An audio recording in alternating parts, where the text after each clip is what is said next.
Okay, this is going to be a tutorial um, about combining separate objects into one body when creating your armature character. It's also going to be a little bit about weight painting, and it will also be about remeshing briefly. Now, number one, I created this character by sculpting. He should be a pretty efficient character to add to an armature. At first he had more data, and I should have done this for you guys, but you can see that there's only very few vertices now, so it should move very efficiently. But I'll show you what I did, and I don't have a lot of experience doing the remeshing, so kind of wasn't doing it right the other day, but this is not the Dino Topo remesh. I did use Dino Topo when I was modeling this, but I just used this remesh, which is also, I think this is the default one in Blender, which is also available under the tool settings down here. So Dino Topo remesh, I don't really know the difference in the engines, but what I would do is the voxel size is sort of like I believe the size of the faces really. Although I'm sure there's a technical definition of this term that I'm clueless about. If I hover over, let's see what it says.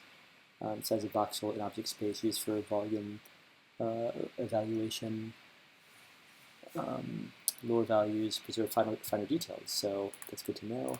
Originally it starts out by default as 0.1. It preserves more or less preserved what I had, and I went up to 0.3 to eliminate some of to simplify.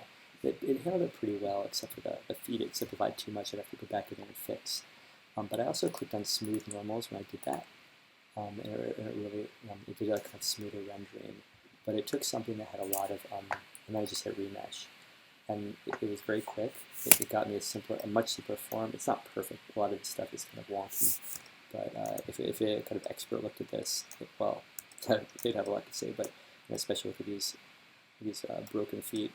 So yeah, it's nothing fancy. I just need this in a few minutes, so it's at least simpler and easier to deal with.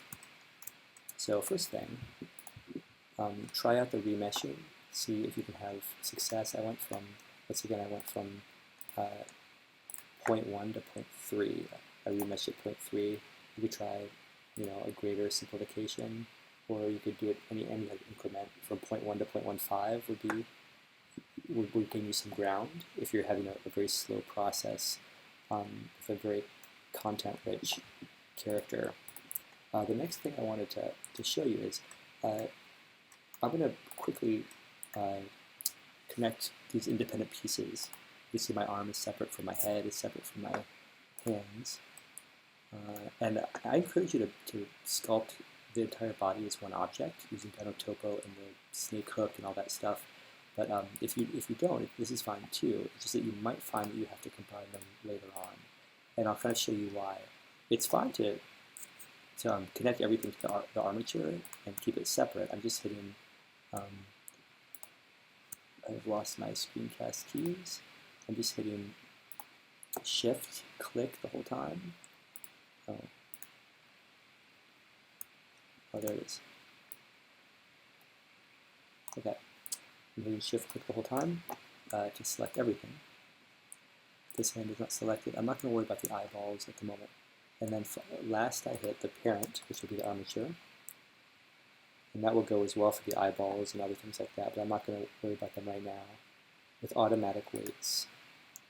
And it only takes a couple seconds, and I should be good to go to some extent. And then I just go, click on the armature, go into pose mode, and move things around, and so far it looks pretty good. But you might find, especially where there are bones that are, in sort of close knit places, like there, you can see that it's influencing my head a little more than I would like it to influence my head. So I'm going to go out of here and reassess, and do some weight painting. So I'm going to select all and just clear out this transformation, so I don't have to think about whatever deformation I've attached to the character. So I do that, and I get it back up to object mode. And to actually do the weight painting, I have to click on the mesh itself. Oh wait, but what do I click on? I think it's, I'm going to click on the head. That's a question. Can I shift click and do the weights for both of these? No, I can only do one object at a time. The other thing I have to worry about here is whether I named my bones properly. So the way you can actually select the bone is by going into the vertex groups here. And I use the kind of automated Rigify bone structure, which is nicely named for us. So I have shoulder bone, left, shoulder right, shoulder left. And now I can see, so here's the basics of weight bearing. Where things are red, that means that it's very actively influencing those vertices. So it influences, these are vertex groups, it influences the vertices. Where it goes yellow and green, there's slightly less influence, and blue, there's no influence of the vertices down here at all by that bone. So if you wanted to paint to lower the amount of influence that this group had, you could paint with blue and decrease the amount of influence. The problem here is that I can't touch this other part of the form right now. I'd have to go out, go back into here, and then go into the weight paint. And then click on the shoulder left. Now, if you're okay doing that, fine. I'm just going to mostly eliminate what's there and then just give paint a little bit of influence in the neck area. Maybe turn down. There's even some up here that you probably want to get rid of. Like you don't want any influence. You can see that it's affecting it slightly. There's a little bit of green in this area, and that should not be. So you might find that you need to do a little bit of weight painting. Up to you. There's a little bit up there too. Okay. So now you should find that this is influencing us in areas we don't wish it to influence us less. But it's a little awkward to go back and forth between objects like that. So let's see if we can, if this bone is going to behave a little more responsibly now. So it does have some influence. I might have to go back and minimize that a little more. Let's see, let's show you my rotate W, rotate X, and rotate Z. That's the way I want it to rotate. So there's a little too much influence. I need to really go in there and scrub that stuff clean, get it blue. It should affect the neck a bit. You're also seeing these are separate objects, so they don't really behave as if they're part of the same anatomy. Somewhat, but you can still see that crease, which could be minimized with clothing and stuff like that, or some work modeling, but it would be nice to connect things together for that reason as well, so that you feel like they're synced together. Now the easiest way to connect them together is to simply shift click and before I do this, I'm going to just want to, I feel like it's wise to press A to select all and right click and deparent everything. I just feel like it's going to mess things up a little bit if you want to actually combine these objects together. I would do that and then reparent. So I could shift click. It does screw things up a little bit. Ooh, that is weird.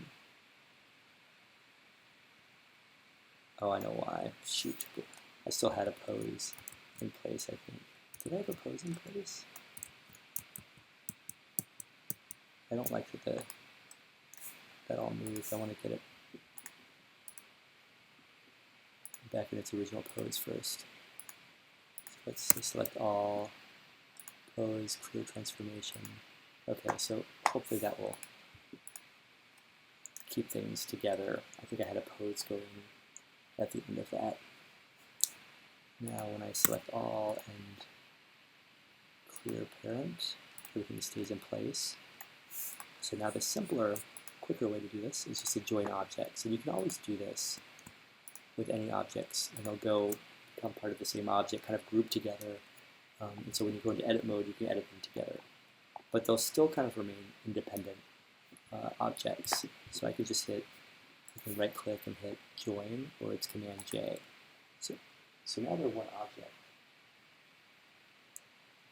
But in order to move them, off the parent again, obviously.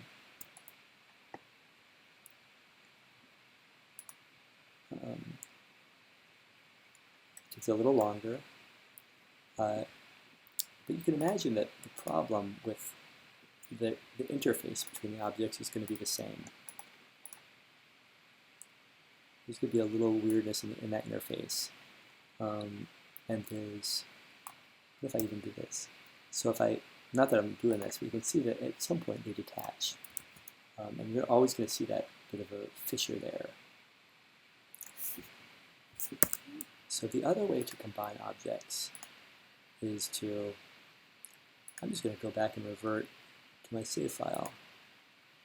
That's going to be easier than undoing a bunch of times. The other way to do this is to use this great modifier called Boolean modifier. And the modifiers are in this wrench or spanner looking tab. And modifiers are great because they can make changes that are non-destructive.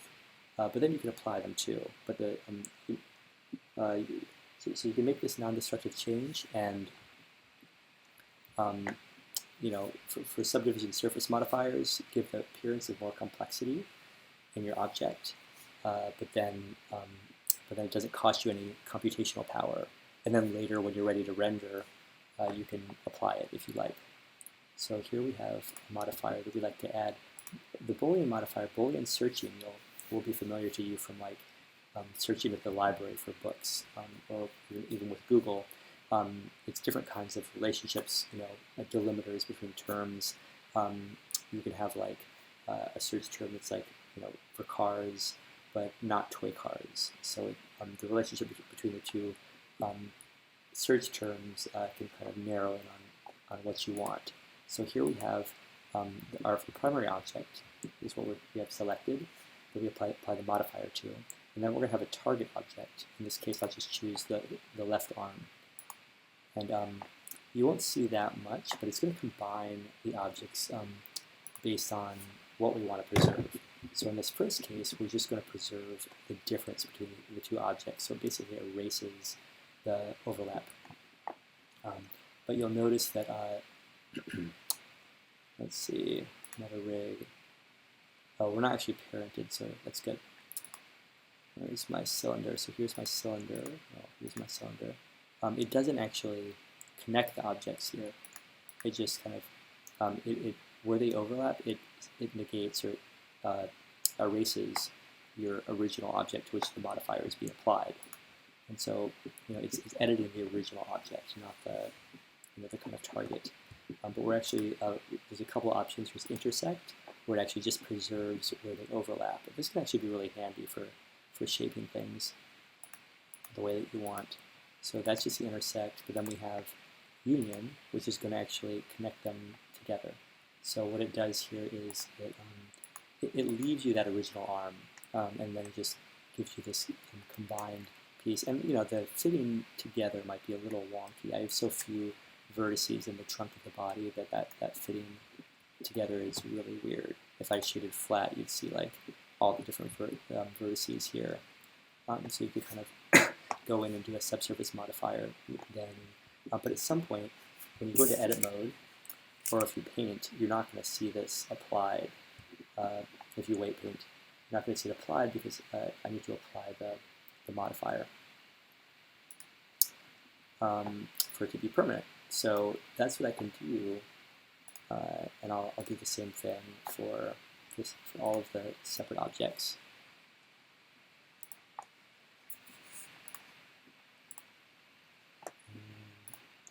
And at this point, I can just copy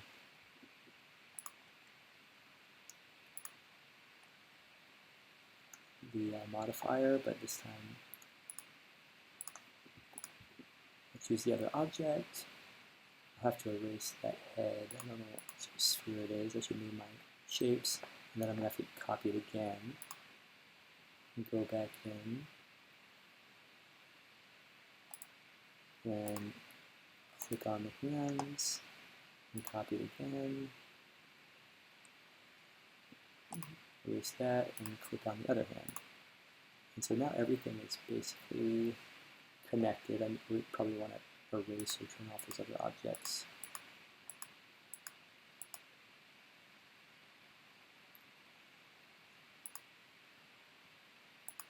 Okay, those are probably the hands. That's my guess. Who knows? And then okay,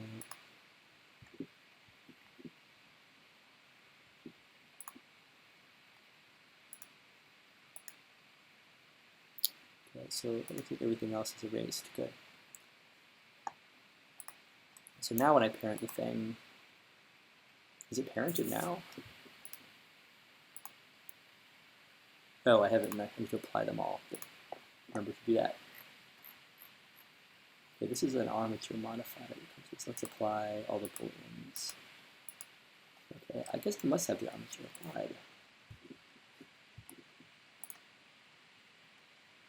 This whole time I had it applied, I guess. Maybe I didn't have it. Shoulder L. No, it wasn't applied. Okay.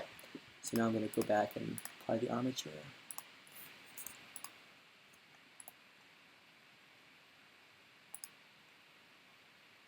And now it'll move, and when I go into weight paint, I'll be able to see everything together, and everything's fused together nicely.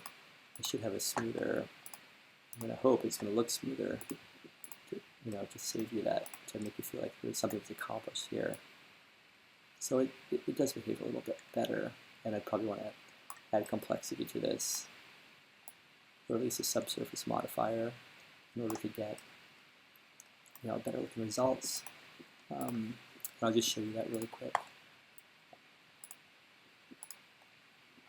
Subdivision surface here.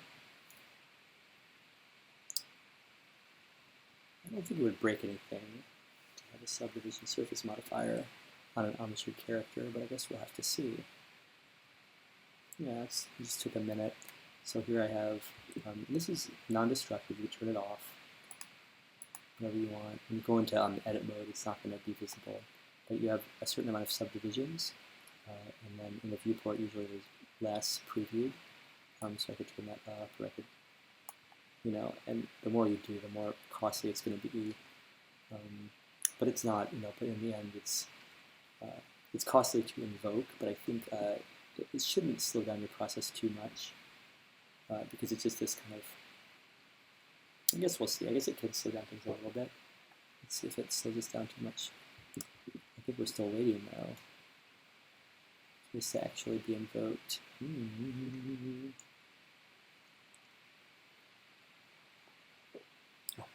Or previewed, I guess I should say. God, man.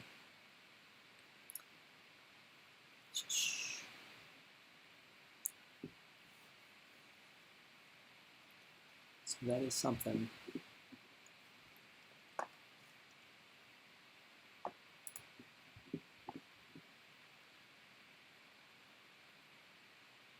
So did not want to do that. Well, typically this is pretty sleek and seamless to get a subdivision surface modifier, but in this case, adding to the armature character, not happy. Okay, so we're gonna force a quit, and there's one more thing I'll show you. It's probably going to be it for the day. There's one more thing. We'll just leave it at that. So that's a couple of tips for, oh yeah, the final thing I want to show you is that when you're pairing things that should remain rigid and not deform with the character, like eyeballs, or this also works for the Bezier hair, because it doesn't seem to work by parenting to the armature with automatic weights. And by the way, any of these forms will have to be parented to the armature, not to the mesh itself, even though it's in the mesh. When you move the armature to which the mesh has a dependency, those eyeballs aren't going to move if they're parented to the mesh. You've got to parent them to the kind of mover and shaker here of the armature. So I would parent these, but if I want them to retain their shape, which eyeballs should not deform, hopefully, with the body. You could deform them if you want a cartoonish character, but in ways that you can control. But you can click, instead of automatic weights, click to bone. And that'll give you a little bit more control there, and they'll still move. That'll do it with the Bezier hair too, and anything that you want to remain rigid. Oh yeah, the rest of my body is not parented, I forget. Anything you want to remain rigid, like talking to Zuleika, she wanted a rigid collar to stay with the body, but to not deform. So that's what we sort of discovered that it would be a better option. And that's it.